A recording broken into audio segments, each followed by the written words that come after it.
حضرات سن رہے تھے سید نعیم میاں صاحب قبلہ بڑے ہی انوکھے انداز میں پڑھ رہے تھے اور بڑی طبیعت خوش ہو رہی تھی، لیکن اس سے پہلے ایک شعر ہمارا بھی سن لیں۔ آپ حضرات بڑی بیداری کے ساتھ میں بیٹھے ہوئے ہیں، لیکن یہاں تو تین اولاد رسول تشریف فرما ہے ماشاءاللہ۔ اب ایک اور اولاد رسول آپ کے سامنے پیش کرنے کی کوشش کروں گا، لیکن اس سے پہلے ایک شعر پڑھتا ہوں کہ سارے عالم پہ وہ احسان کیے بیٹھے ہیں، سارے عالم پہ وہ احسان کیے بیٹھے ہیں، سارے عالم پہ وہ احسان کیے بیٹھے ہیں، اور جو ہے مفلس انہیں سلطان کیے بیٹھے ہیں۔ سارے عالم پہ وہ احسان کیے بیٹھے ہیں، جو ہے مفلس انہیں سلطان کیے بیٹھے ہیں۔ اور معجزہ دیکھ کر یہ ابو جہل نے گھبرا کر کہا، معجزہ دیکھ کر یہ ابو جہل نے گھبرا کر کہا، یہ تو پتھروں کو بھی مسلمان کیے بیٹھے ہیں، یہ تو پتھروں کو بھی مسلمان کیے بیٹھے ہیں۔ معجزہ دیکھ کر یہ ابو جہل نے گھبرا کر کہا، یہ تو پتھروں کو بھی مسلمان کیے بیٹھے ہیں۔ اور سینکڑوں مفتی نہ مل کر سکے اب تک، سینکڑوں مفتی نہ مل کر سکے اب تک، سینکڑوں مفتی نہ مل کر سکے اب تک، جو بریلی کے رضا خان کیے، سینکڑوں مفتی نہ مل کر سکے اب تک، سینکڑوں مفتی نہ مل کر سکے اب تک، جو بریلی کے رضا خان کیے بیٹھے ہیں۔ اور ایک کٹورے میں بلا کر کے انا ساگر کو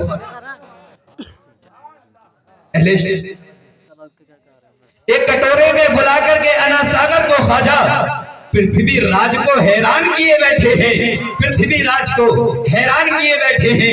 ایک کٹورے میں بلا کر کے انا ساگر کو میرے خواجہ پرتھوی راج کو حیران کیے بیٹھے ہیں کہ سارے عالم پہ وہ احسان کیے بیٹھے ہیں، اور جو ہے مفلس انہیں سلطان کیے بیٹھے ہیں۔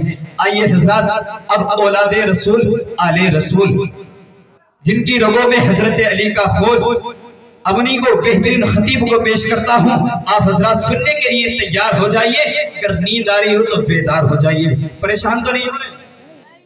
نیند تو نہیں آ رہی ہے؟ ایک شاعر کہتے ہیں نبی کا چاہنے والا بڑے ہوشیار ہوتے ہیں، نبی کے چاہنے والے بڑے ہوشیار ہوتے ہیں، اور زمانہ سونے لگتا ہے تو یہ بیدار ہوتے ہیں۔ نبی کے چاہنے والے بڑے ہوشیار ہوتے ہیں، زمانہ سونے لگتا ہے تو یہ بیدار ہوتے ہیں۔ اور سارے عالم کو نیند آ گئی، ان کا دیوانہ بیدار ہے، سارے عالم کو نیند آ گئی، ان کا دیوانہ بیدار ہے۔ آپ خود فیصلہ کر لیں کون جنت کا حقدار ہے، آپ خود فیصلہ کر لیں کون جنت کا حقدار ہے۔ اور میں تو یوں کہتا ہوں نبی کے چاہنے والے ہیں جتنے تن کے بیٹھے ہیں، ذرا محبت سے کہہ دیں سبحان اللہ، کہ نبی کے چاہنے والے ہیں جتنے تن کے بیٹھے ہیں، اور جو دھوکے سے چلے آئے وہ بورے بن کے بیٹھے ہیں۔ نبی کے چاہنے والے ہیں جتنے تن کے بیٹھے ہیں، جو دھوکے سے چلے آئے وہ بورے بن کے بیٹھے ہیں۔ اور سبھی باراتیوں سے کہہ دو اب جلدی چلے آئیں، سبھی باراتیوں سے کہہ دو اب جلدی چلے آئیں، میرے آقا حسین آج دولہا بن کے بیٹھے ہیں، میرے آقا حسین آج دولہا بن کے بیٹھے ہیں۔ آئیے حضرات بہترین خطیب وہ ہندوستان کا نیا سفر طے کرتے ہوئے خطیب ہندوستان ہم سب کے مہمان حضرت علامہ مولانا عمر عباس صاحب قبلہ کی آمد ہے۔ آپ حضرات حضرت کا ویلکم سواگت نعرہ رسالت کی جھنکار میں کر لیں اور زوردار نعرہ لگائیں، نعرہ تکبیر، نعرہ رسالت۔ آپ حضرات جتنا پیارا نعرہ لگائیں گے اس سے بہترین خطاب سن، آپ حضرات جتنا پیارا نعرہ لگائیں گے اس سے بھی بہتر خطاب سن پائیں گے۔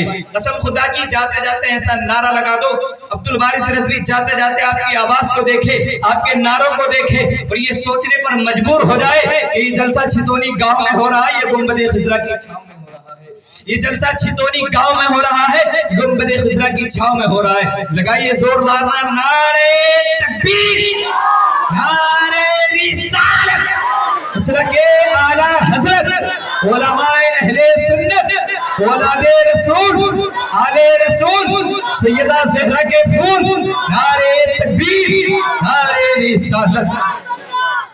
بس حضرت کا میرے ساقی مجھے پیمانہ اٹھا کر دے دے، میرے ساقی مجھے پیمانہ اٹھا کر دے دے، اور میرے محبوب کا نذرانہ اٹھا کر دے دے۔ ایک جام سے رندوں کا بھلا کیا ہوگا، اگر تم کو دینا ہے تو مائخانہ اٹھا کر دے دے۔ سنبھلتا نہیں ہے ہمارے سنبھالے، سنبھلتا نہیں ہے ہمارے سنبھالے، یہ مائک یہ مجمع تمہارے حوالے دے۔